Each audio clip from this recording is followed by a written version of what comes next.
नमस्कार दोस्तों, आज मैं आपको निर्जला एकादशी व्रत में सुनी जाने वाली तुलसी माता की कथा सुनाने जा रही हूँ। प्रेम से बोलिए तुलसी माता की जय हो, तुलसी शालिग्राम भगवान की जय हो।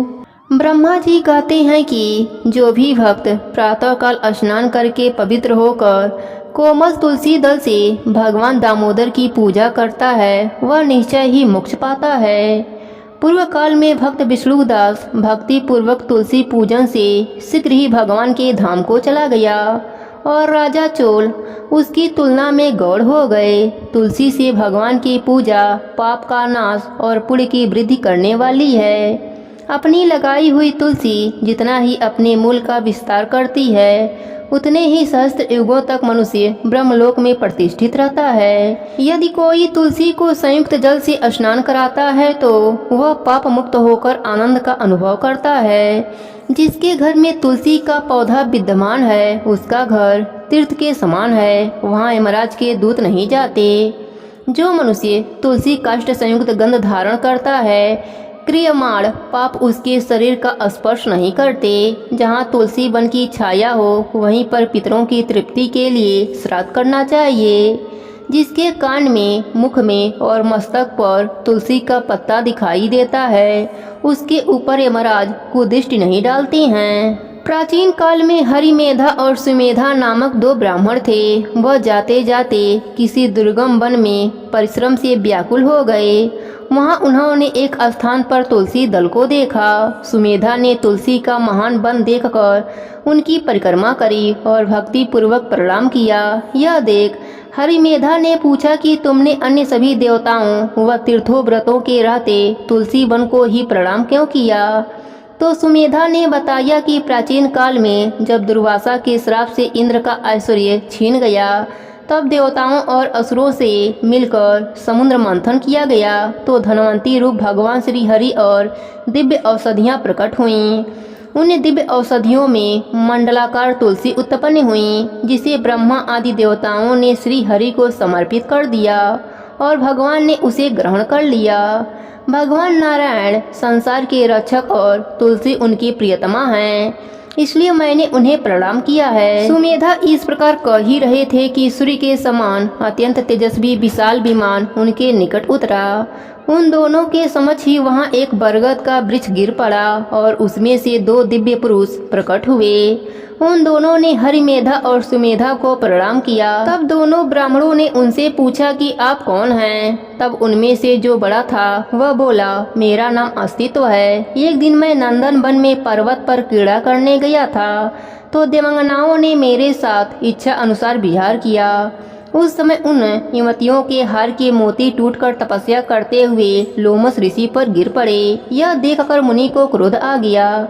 उन्होंने सोचा कि स्त्रियां तो परतंत्र होती हैं, अतः यह उनका अपराध नहीं, दुराचारी आस्तिक ही श्राप के योग्य है। ऐसा सोचकर उन्होंने मुझे श्रापित किया। अरे तू ब्रह्म राक्षस होकर बरगद के पेड़ पर निवास कर। जब मैंने विनती से उन्हें प्रसन्न किया तो उन्होंने श्राप से मुक्ति की विधि सुनिश्चित कर दी कि जब तू किसी ब्राह्मण के मुख से तुलसी दल की महिमा सुनेगा तो तत्काल तुझे उत्तम मोक्ष की प्राप्ति होगी। इस प्रकार मुक्ति का श्राप पाकर मैं चिरकाल से इस बट वृक्ष पर निवास करता था।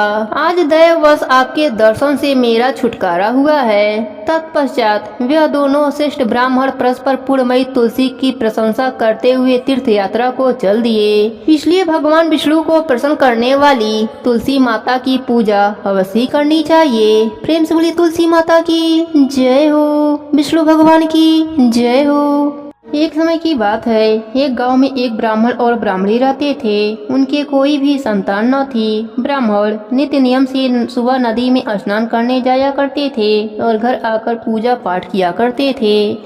एक दिन ब्राह्मण नदी स्नान करने के बाद जाने लगे तो पीछे से किसी ने आवाज दी, बाबा मैं भी आऊं।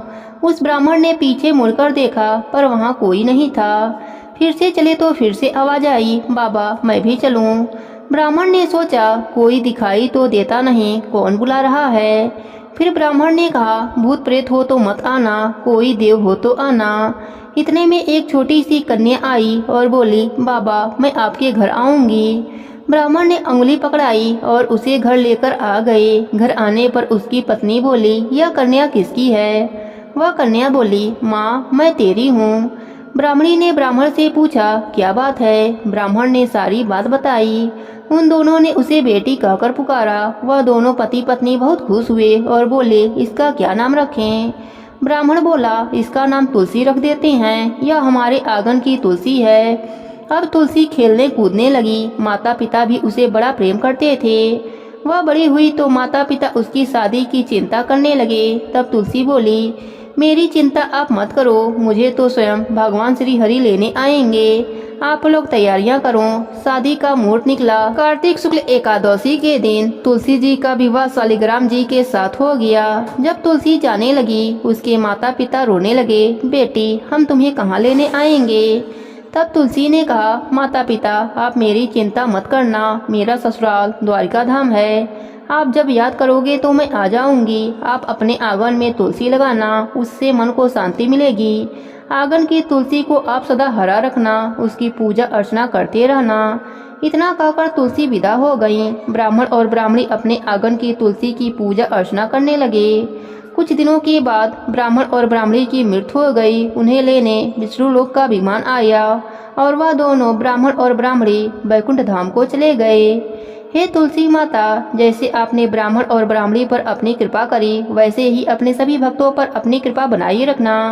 कहानी अधूरी हो तो पूरी करना, पूरी हो तो मान रखना। प्रेम से बोले तुलसी माता की जय हो, विष्णु भगवान की जय हो। एक गांव में एक भाई बहन रहते थे। दोनों की शादी हो गई। बहन तुलसी माता का नित्य नियम निभाती थी। एक दिन भाई बहन से मिलने गया। उस समय बहन नहा धोकर तुलसी माता को सींचने जा रही थी। उसने कहा, भैया आप थोड़ी देर बैठिए, मैं तुलसी माता का नित्य नियम निभा के आती हूँ। भाई को बहन पर बहुत गुस्सा आया। उसने सोचा, मैं बहन से पहली बार मिलने आया हूँ और यह तुलसी नित्य नियम निभाने जा रही है। भाई ने कहा, बहन तुम आराम से तुलसी पूजा करो, मैं घर जा रहा हूँ। भाई गुस्से में आकर अपने बहन को 10 पैसा दे दिया और अपने घर आ गया। बहन 10 पैसे उठाई और सोचने लगी, मेरा भाई इतना अमीर है फिर भी 10 पैसा दिया, अगर और दिया होता तो मैं घर के कुछ सामान खरीद कर ले आती। यह सोचते सोचते बहन तुलसी क्यारे के पास गई। वहीं पर 10 पैसा रखकर तुलसी सींचा। वहीं बैठकर कथा कहानी कही। बहन 10 पैसा उठाना भूल गई। फूल पत्ती से वह पैसा मिट्टी में दब गया। कुछ दिनों के बाद उसके तुलसी पौधे के बीज से हीरे झड़ने लगे। बहन हीरे देखकर बहुत खुश हुई। तुलसी माता की कृपा से बहन के पास भी खूब धन हो गया। वह सुखी जीवन जीने लगी। हे तुलसी माता, अपने सभी भक्तों पर अपनी कृपा बनाए रखना। प्रेम से बोलिए तुलसी माता की जय हो।